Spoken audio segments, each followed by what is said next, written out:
One of the more challenging questions in baseball is how to determine when a pitcher is having pain, soreness, or fatigue. I'm Phil Plisky. I'm a physical therapist, athletic trainer, and strength coach, and I have the fortune of working at all levels of baseball, from youth to professional. And this question comes up over and over again and is really hard to determine. So I want to dive in and give you some guidelines, some ideas of how you can tell the difference. One of the first things that we need to understand is people perceive pain differently. And the younger the person is, the more likely that they will perceive it differently than you do. Meaning, as a coach or a parent, you might not perceive pain the same that a younger person does.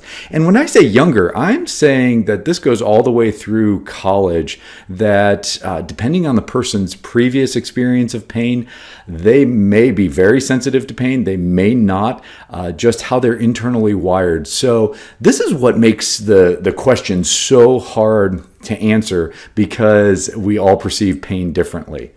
So how do we tell the difference? What does it look like? Well, the first thing we need to do is define a few terms. We've got to talk about fatigue, soreness, and pain.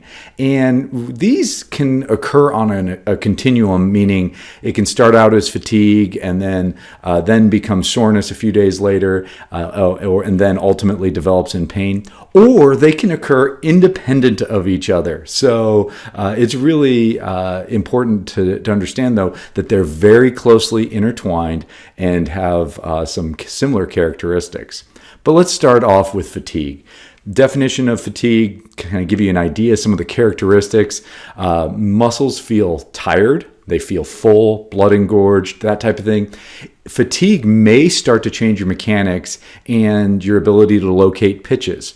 But you also have to remember that can be a characteristic of pain as well. So, but that muscle tired, muscle fullness feeling is a key characteristic. A characteristic there.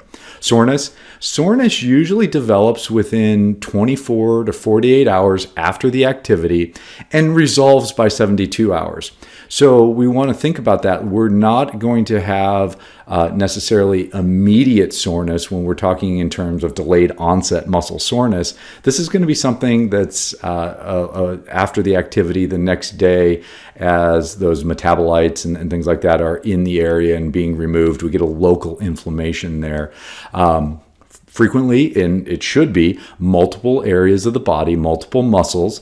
The muscle may feel tender or tight. The muscle may feel stiff, may feel relief with movement. Stretching definitely helps with soreness. So this time frame is really important.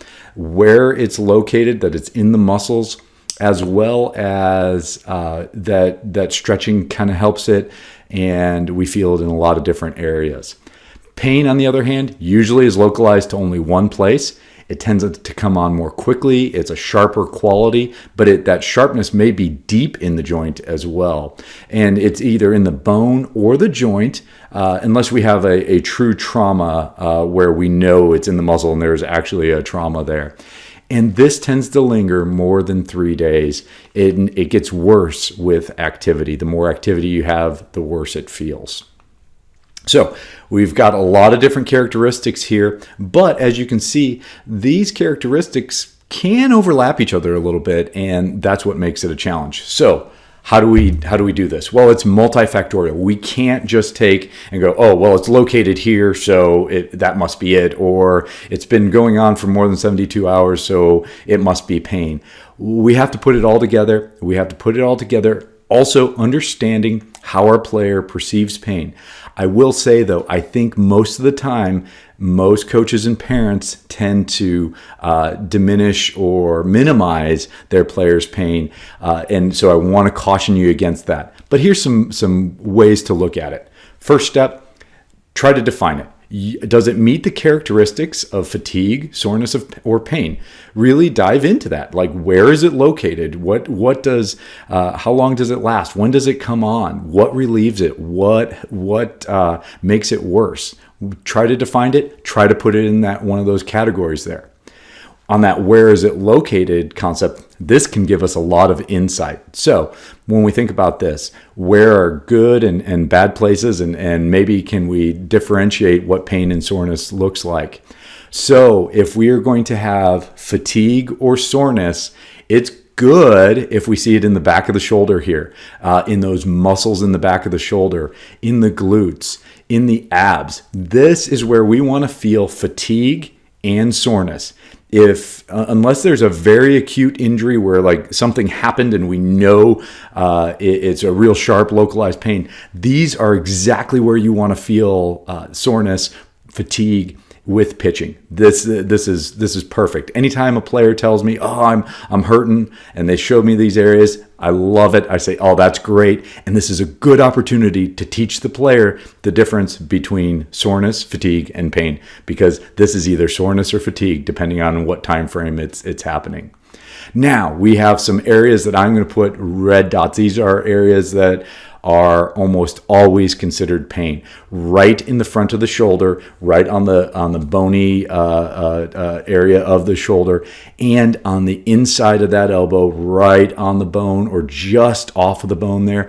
We're going to almost always call this pain, especially in isolation, when it is the only thing that's happening. If it meets those other qualities, that it's sharp, that it hurts quite a bit, it gets worse with activity, this is going in the pain category. Now I'm going to put you in kind of a yellow area, caution area here, where sometimes I'm okay with it, sometimes I'm not. When we're looking at the bicep and the forearm there, the muscle belly in the forearm, this can be an okay area. This is an area that does fatigue, so I'm not saying, oh, this is worrisome. But it can also be a precursor to developing shoulder and elbow problems as well. This is kind of a warning light. It's kind of a sign that, wait a second, how are things going? Now, I will say, if we have good fatigue in the abs and the back of the shoulder and the glutes, I'm absolutely okay with this fatigue in the biceps and the forearm. That's a natural thing. We are distributing that load throughout the body, which tends to be a better sign. If this is the only place we're feeling it, particularly in the younger athletes, this is an idea that, boy, we better make sure their movement and mechanics are solid, because movement, poor mechanics, poor core control, that type of thing will lead us to overuse as these muscles try to stabilize the biceps and the forearm, try to stabilize the elbow and the shoulder. I'm going to point out one other area that can be a yellow light. This one here is a very point tender in the back of the shoulder here, where the person feels, they'll describe this more as a pinch. If it's being described more as a pinch than a soreness, and it's really located right on that backside of the shoulder where that yellow dot is there, that's going to be a caution light. That's going to be something I'm going to be more concerned about. Depending on the athlete, they may or may not be able to identify that. Then the final thing that we're going to look at, are there any red flags present? So how can we differentiate soreness, pain, and fatigue? Well, we can tell it by red flags.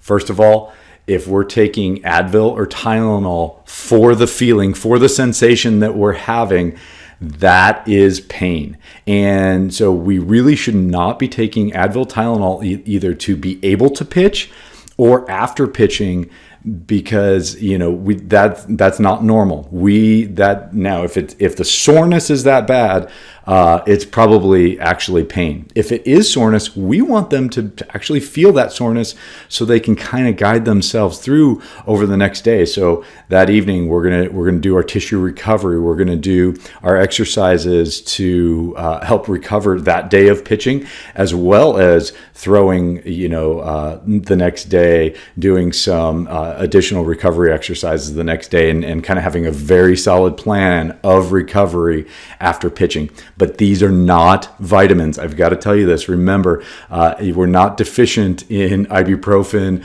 or acetaminophen in our body. So really, players, if you're taking this, that's a red flag. That tells us that we have pain. The other red flag would be pain in the or elbow and shoulder at the start of throwing and pitching, particularly if that pain doesn't get better. That really tells us a lot that, pain in that joint, pain in the front of the shoulder, pain in the elbow right when we start. Man, if that's not what we want, and especially if it gets worse as we throw more. So I hope these guidelines have helped you, give you an idea. If you have any questions, don't hesitate to reach out to me at philplisky.com. I love answering questions. Also, if you're looking for more information like this, sign up for the newsletter at philplisky.com. I put out information weekly to try to help us make our athletes better. So thanks so much for listening.